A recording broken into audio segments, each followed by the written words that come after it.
What's up, board game people? Today we're here with a rapid-fire glance at all the latest news in the board game crowdfunding space. This is the news for the campaigns I am following and the things I think you all might be interested in. If I missed something or there's something you think I should look into, then please let me know in the comments and I'll check it out. As always, the opinions are my own. I don't work for any of these companies. I'm just here to help gamers make informed decisions and discuss topics related to the industry and hobby. If we don't agree, that's okay. Just let me know in the comments. I'd love to talk shop. If you like this kind of content, please remember to subscribe and hit the like button. It helps our channel grow and it gives me a little burst of energy every time I see a sub notification on my phone. I'm running through things in no particular order. This will be mostly from older news to newer news and topics.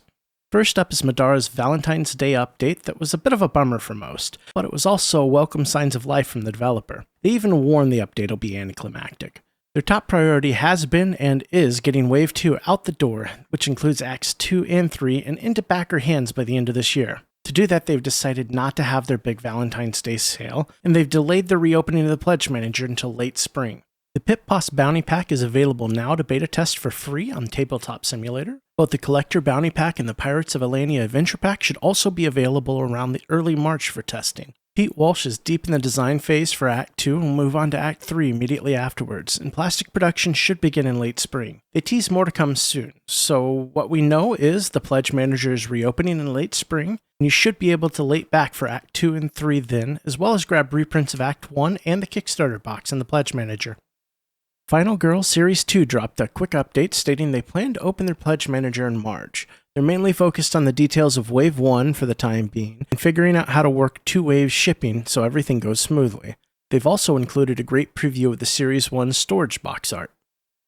Harakiri Blades of Honor sent out an update showing off the miniatures for their final stretch goal that was unlocked minutes before the campaign came to a close. The 2 witches, Izumi and Kiko, are spectacular and their minis really capture the essence of the concept art. They also announced that they've reached an agreement with Dusk Games to produce Harakiri, so the game is in great hands, and if the master optimization video they show is any indication, they've made an excellent choice. They also include many development details on equipment, items, skills, and more. If you're interested, check out the link to the update below. They plan on also opening their Pledge Manager in March and will update as soon as they know a date. Nemesis Lockdown shipping is still underway. The remaining of the EU should be shipping out this week. In the US, 60% is shipped, but if you're like me and couldn't resist getting everything, you're likely waiting on that last ship, which is now due to hit port on the 4th of March. I blame the plushie I bought for my wife. Canada should be shipping now, the UK is almost complete, and the rest of the world is nearly complete as well. The Witcher Old World released an update with the card art for the Mage action cards, a copy of the rulebook, and a look at the plastic inserts which they are working on. The inserts are quite nice and seem to be functional as well. Unsettled has started a second campaign this week on Kickstarter.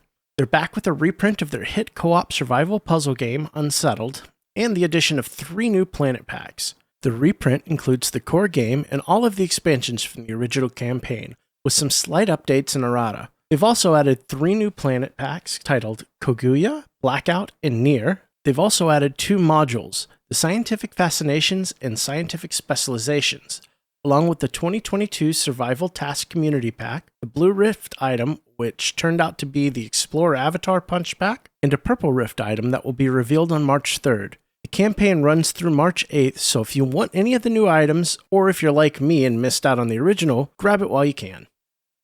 Now for the big one, Kingdoms Forlorn.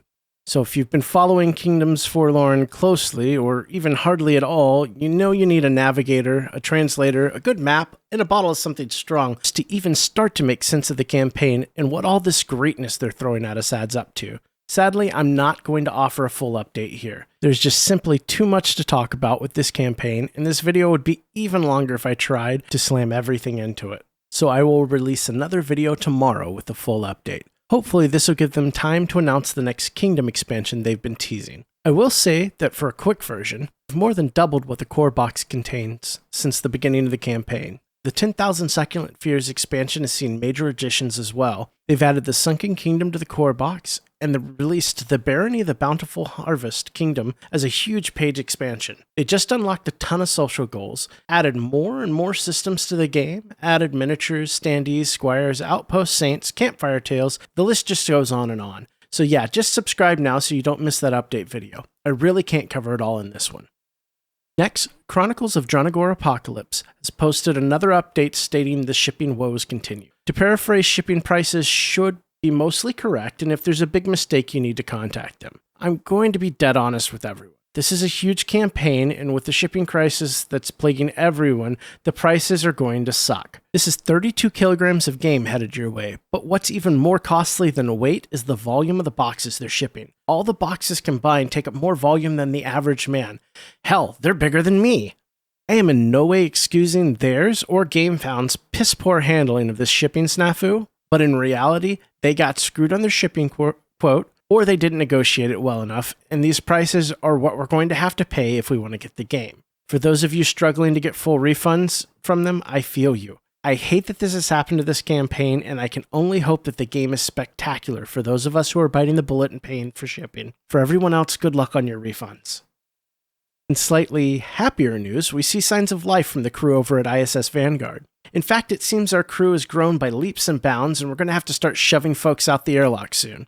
The update they posted this week has given us a preview of the crew we're going to be able to recruit for the Vanguard. They went above and beyond to give us a ridiculous amount of options, and they're presenting 90 crew members to choose from. You can get a sneak peek of those 90 on the update, and if you want to read about all of them, click the link there to get the full document. Elder Scrolls V Skyrim, the adventure game, has moved into full production on their minis, and they've posted a few teasers on Gamefound for your viewing pleasure. We get a good look at a few different minis and some of the textured bases. They're also promising details on language additions in the next update. Ancient Blood, the Order of Vampire Hunters, has posted an update and a poll on Gamefound this week asking if backers would be comfortable with them running a Kickstarter campaign for the soundtrack for the game. They feel they missed a lot of backer support when they had to make the last-minute change to Gamefound due to rule changes on Kickstarter. They plan to offer a soundtrack that will also be added to the Gamefound Pledge Manager, and then basically everything they offered in the Gamefound campaign. They won't be offering anything new on Kickstarter, and they'll be using the funding there to unlock the last stretch goals for everyone. Apparently, they had quite a few sculpts that weren't unlocked, and these should be added for free to both Kickstarter and Gamefound backers as they are unlocked. They're also aware that no one wants to see this cause a delay, and they seem to think they can pull it off without moving shipping dates. Personally, I think it sounds like a win-win, but I will always be in for more minis. Lobotomy 2 issued a short update to show off the unlocks that have been achieved and hid the biggest update in the FAQ at the bottom of the announcement. Firstly, they show off Harmony Bishop and Herald Thunderscar characters that have been unlocked, along with a slew of different weapons and equipment cards. They also posted the rulebook, which they collaborated with Judgment Dave to create. Last, hidden in the FAQ at the end of the announcement, the thing I usually skip, they announced that they're going to be adding a potentially discounted bundle for the Lobotomy 1 miniatures, allowing you to grab all of them in a single bundle. I go back and forth on the value of them, but if the discount's good enough, I might just jump on this. Last but not least, Euthia, Torment of Resurrection has posted a preview page of their upcoming campaign. This new campaign will make the core game and the add-on components box available again to all backers. They're also releasing their first expansion pack for the game. The new campaign will go live in early May. You can check out the update linked below to see the full list of what's being reprinted. But as for new contents and items, they're offering the Fierce Powers expansion in both miniature and standee version. They also have a new card organizer set, a new dual-layer hero boards, new sun drop option for the miniatures, and a new neoprene snap-up dice trays. Well, that's it for this news update. We'll be back very soon with the full update for Kingdoms Forlorn, so make sure you subscribe so you don't miss it. If I missed anything here, be sure and let me know in the comments below. Thank you for watching, and play something fun tonight.